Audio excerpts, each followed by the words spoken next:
السلام عليك يا أمين الله. دوستو، ایران ایک ایسا ملک جہاں سید علی حسینی خامنائی جیسے دلیر لیڈر کا جنم ہوا۔ امت مسلمہ کا وہ آخری بہادر بادشاہ جسے امریکہ اور اسرائیل نے شہید کر کے پوری امت کو یتیم کر دیا۔ آیا گیا ہے کہ امریکہ اور اسرائیل کے حملوں میں ایران کے سپریم لیڈر آیت اللہ علی خامنائی شہید ہو گئے ہیں۔ ایک ایسا بادشاہ جس نے اسلام کو بلند رکھنے کے لیے خود کو شہید کروا لیا۔ سید علی خامنائی کو کیسے شہید کیا گیا؟ دوستو، انہوں نے اپنی شہادت سے پہلے امت مسلمہ کو کیا پیغام دیا؟ ان کی شہادت کے پیچھے اصل منافق کون تھا؟ اس کے علاوہ اب ایران میں کیا حالات ہیں؟ سپریم لیڈر کی شہادت کے بعد اب ایران اسرائیل اور امریکہ کے ساتھ کیا کرے گا؟ اور ایران امریکہ اسرائیل کا اصل تنازع کیا ہے؟ یہ سب آپ کو آج کی اس ویڈیو میں مکمل تفصیل سے آگاہ کیا جائے گا۔ دوستو، یہ ویڈیو بہت ہی زیادہ انفارمیٹو ہونے والی ہے، تو اینڈ تک لازمی دیکھیے گا۔ چلیں اب آغاز کرتے ہیں ایران کی ایک شاندار سیر کا۔ دوستو، آیت اللہ خامنائی کی شہادت پر آج ساری امت مسلمہ رو رہی ہے۔ ایسے لگ رہا ہے جیسے امت مسلمہ کے سر سے باپ کا سایہ اٹھ گیا ہو۔ ایرانی میڈیا نے تصدیق کر دیا کہ آیت اللہ خامنائی کو اسرائیل اور امریکہ کے مشترکہ حملے میں شہید کیا گیا۔ دوستو، ایران کا کہنا ہے کہ سپریم لیڈر کو اسرائیلی انٹیلیجنس نے ٹریک کیا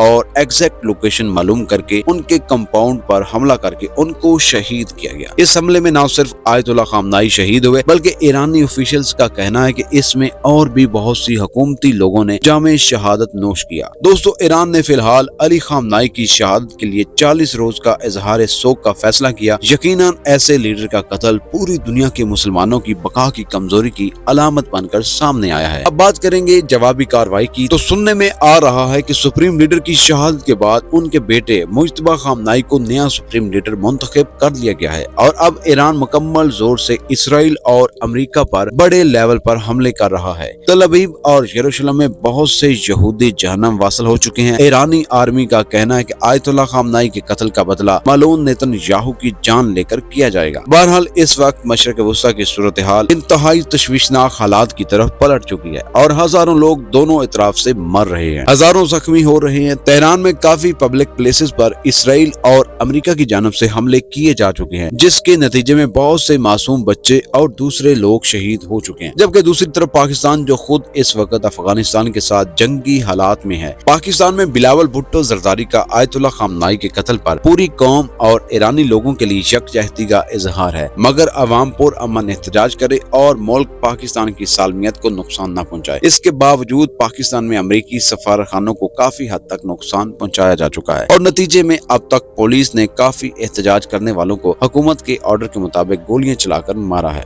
ایسا لگ رہا ہے کہ جیسے حالات ورلڈ وار 3 کی نشاندہی کر رہے ہیں۔ فیکٹس ایکسپلور کی طرف سے تمام مسلم امہ کو امام علی خامنائی کی شہادت پر اظہار افسوس ہے، اور سب دوستوں سے گزارش ہے کہ احتجاجات کو پرامن طریقے سے کریں۔ اب سوال یہ پیدا ہوتا ہے کہ اب کیا ہوگا؟ بہت سے لوگ اس بات کو سوچ رہے ہیں۔ ہمیں ایرانی میڈیا کے ذرائع سے واضح پتہ چل رہا ہے کہ ایران اور اسرائیل اب ایک دوسرے کو مار کر ہی دم لیں گے۔ میں دعا گو ہوں کہ اے اللہ پوری دنیا کے مسلمانوں کو متحد فرما اور مل کر دشمن کا مقابلہ کریں۔ چلیں اب جنگ سے پہلے ایران کی طرف آتے ہیں۔ جنگ سے پہلے ایران کیسا تھا؟ ایران کون سی بلڈنگوں کو تباہ کیا گیا، اور جنگ سے پہلے ایرانی لوگوں کی زندگی کیسی تھی؟ ایران مشرق وسطیٰ کا ایک وسیع اور تاریخی ملک ہے جس کا کل رقبہ تقریباً 16,48,000 مربع کلومیٹر ہے۔ یوں رقبے کے لحاظ سے دنیا کے بڑے ممالک میں شمار ہوتا ہے، جبکہ اس کی آبادی اندازاً 8,05,00,000 سے زائد نفوس پر مشتمل ہے۔ محل وقوع کے اعتبار سے ایران ایشیا کے جنوب مغربی حصے میں واقع ہے۔ اس کے مغرب میں عراق اور ترکی، شمال مغرب میں آذربائیجان اور آرمینیا، شمال میں ترکمانستان، مشرق میں افغانستان اور پاکستان واقع ہیں، جبکہ جنوب میں اس کی سرحدیں خلیج فارس اور بحیرہ عمان سے ملتی ہیں۔ جغرافیائی لحاظ سے یہ پہاڑی سلسلوں، وسیع صحراؤں، زرخیز میدانوں پر مشتمل ایک متنوع سرزمین ہے جو اسے خطے میں خاص اہمیت عطا کرتی ہے۔ ایران کے لوگوں کو روزمرہ زندگی، روایت اور جدیدیت کا حسین امتزاج پیش کرتی ہے۔ بڑے شہروں مثلاً تہران، اصفہان، مشہد، صبح کا آغاز عموماً ملازمت پیشہ افراد کے دفاتر، کاروباری مراکز اور جامعات کی طرف روانگی سے ہوتا ہے، جبکہ بازاروں میں دکاندار اپنی تجارت سنبھالتے ہیں اور سرکاری اور نجی اداروں میں کام جاری رہتا ہے۔ نوجوان نسل تعلیم کو بہت اہمیت دیتی ہے، اس لیے اسکولوں اور یونیورسٹیوں میں خاصی چہل پہل نظر آتی ہے۔ شام کے اوقات میں لوگ پارکوں، کیفے، خاندانی محفلوں میں وقت گزارتے ہیں۔ چائے نوشی اور گفتگو سماجی زندگی کا اہم حصہ ہے۔ ایرانی خواتین اور لڑکیاں بھی معاشرے میں بھرپور کردار ادا کرتی ہیں۔ بہت سی طالبات تعلیم حاصل کرتی ہیں۔ متعدد خواتین صالحین، ڈاکٹر، انجینئر، اساتذہ، کاروباری شخصیت اور فنون لطیفہ سے وابستہ ہیں، جبکہ کچھ گھریلو ذمہ داریاں سنبھالتی ہیں۔ ان کا دن عموماً تعلیم یا ملازمت، گھریلو امور، مطالعہ، ورزش یا سوشل سرگرمی میں گزرتا ہے۔ مجموعی طور پر ایرانی معاشرہ خاندانی نظام، ثقافتی روایت، مذہبی اقدار اور جدید شہری زندگی کے تقاضوں کے درمیان توازن قائم رکھتے ہوئے اپنی روزمرہ زندگی آگے بڑھاتا ہے۔ ایران کی خواتین کی زندگی ایک متوازن مگر پیچیدہ سماجی ڈھانچے کے اندر گزرتی ہے، جہاں روایت، مذہبی اقدار اور جدید تعلیم و پیشہ ورانہ مواقع ایک ساتھ موجود ہیں۔ بڑے شہروں میں خواتین اعلیٰ تعلیم حاصل کرتی ہیں، یونیورسٹیوں میں نمایاں تعداد رکھتی ہیں اور طب، انجینئرنگ، تدریس، کاروبار اور فنون کے شعبوں میں کام کرتی ہیں، جبکہ چھوٹے شہروں اور دیہی علاقوں میں خاندانی اور گھریلو ذمہ داریاں زیادہ نمایاں ہوتی ہیں۔ شادی کے معاملے میں عموماً خاندان کا کردار اہم ہوتا ہے۔ مرد اور ان کے گھر والے دینداری، اخلاق، خاندانی پس منظر، تعلیم اور باہمی ہم آہنگی کو ترجیح دیتے ہیں، اور اکثر رشتہ باقاعدہ خاندانی مشاورت سے طے پاتا ہے۔ اگرچہ شہری علاقوں میں باہمی پسند کی شادیوں کا رجحان بھی بڑھ رہا ہے، پاکستانی شہری ایران جانے کے لیے ویزا لازمی حاصل کرتے ہیں، کیونکہ ایران پاکستان کے شہریوں کے لیے ویزا فری یا ویزا آن ارائیول نہیں ہے۔ اس لیے آپ کو پہلے سے ایران کے سفارتخانے یا قونصلیٹ سے سیاحتی یا زیارتی ویزا کے لیے درخواست دینی ہوتی ہے، جس میں پاسپورٹ، 2 عدد پاسپورٹ سائز تصاویر، شناختی card, hotel reservation, return ticket جیسے دستاویزات جمع کروانی پڑتے ہیں، اور عام طور پر اس عمل میں 7 سے 10 کاروباری دن لگ سکتے ہیں۔ ویزا فیس عموماً 5,000 سے 15,000 تک کے درمیان ہوتی ہے، مدت اور سفارتخانے کی پالیسی کے مطابق ہوتی ہے۔ ایران کا کل خرچہ آپ کے سفر کی مدت، رہائش اور کھانے کے معیار پر منحصر ہوتا ہے۔ اگر آپ ہفتہ بھر کی سیاحت کا منصوبہ بنائیں تو عام طور پر ویزا، ایئر ٹکٹ، رہائش اور کھانے کے ساتھ مقامی ٹرانسپورٹ سمیت اخراجات تقریباً 3 لاکھ سے 3,50,000 پاکستانی روپے تک ہو سکتے ہیں۔ اگر آپ کم بجٹ میں رہیں تو تھوڑا کم بھی ممکن ہے۔ رہائش کے اخراجات میں سادہ ہوٹلوں میں ایک رات کی قیمت عموماً 6,000 سے 9,000 روپے کے درمیان ہوتی ہے، جبکہ درمیانے درجے کے ہوٹلوں میں 10,000 سے 15,000 روپے اور اعلیٰ ہوٹلوں میں 18,000 سے 30,000 روپے تک ہو سکتی ہے۔ اور کھانے کے اخراجات میں سادہ مقامی کھانا تقریباً 700 سے 1,000 روپے تک فی کھانا ہو سکتا ہے۔ درمیانے درجے کے ریستورانوں میں 1,500 سے 3,000 روپے تک، اور اگر آپ زیادہ آرام دہ کھانے کا انتخاب کریں تو 5,000 یا اس سے زائد بھی ہو سکتے ہیں۔ دوستو، ایران ایک ایسی سرزمین ہے جہاں ہر شہر اپنی ایک الگ پہچان اور داستان رکھتا ہے۔ مذہبی لحاظ سے مشہد سب سے زیادہ روحانی مرکز سمجھا جاتا ہے، جہاں روزہ امام رضا علیہ السلام کے سنہری گنبد وسیع سے ہیں،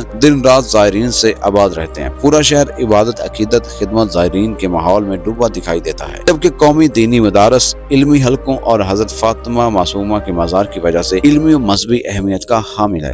اگر جدید اور مصروف شہری زندگی دیکھنی ہے تو دارالحکومت تہران اپنی بلند و بالا عمارات، جدید shopping malls, museums, art galleries, cafe culture اور البرز پہاڑی سلسلے کے دلکش نظاروں کے ساتھ ایک متحرک زندہ دل شہر کے طور پر سامنے آتا ہے، جہاں آزادی ٹاور اور میلاد ٹاور جیسے مقامات شہر کی پہچان ہے۔ تاریخی حسن اور فن تعمیر کی معراج دیکھنے کے لیے اصفہان کا رخ کیا جاتا ہے، جہاں اسکوائر، امام مسجد اور سیوسا پل ماضی کی شان و شوکت کی یاد تازہ کرتے ہیں، جبکہ شیراز اپنے خوبصورت باغات، حافظ سعدی کے مزارات، پرسکون فضا کے باعث دلوں کو مسحور کر لیتا ہے۔ اس کے علاوہ تبریز اپنی قدیم بازار، آذری ثقافت کے رنگوں کے ساتھ نمایاں ہے، اور یزد مٹی سے بنے قدیم مکانات بعدگیر طرز تعمیر کی وجہ سے صحرا کے بیچ ایک انوکھا منظر پیش کرتا ہے۔ یوں ایران کا سفر صرف سیاحت نہیں بلکہ روحانیت، تاریخ، فن تعمیر، ثقافت اور جدید طرز زندگی کا ایک ہمہ جہت تجربہ بن جاتا ہے، جو ہر مسافر کے دل میں دیر پا یادیں چھوڑ جاتا ہے۔ ایران مجموعی طور پر ایک قدیم تہذیب، مضبوط ثقافتی شناخت، اسٹریٹجک اہمیت کا حامل ملک ہے، جو مشرق وسطیٰ میں سیاسی، مذہبی اور معاشرتی لحاظ سے نمایاں مقام رکھتا ہے۔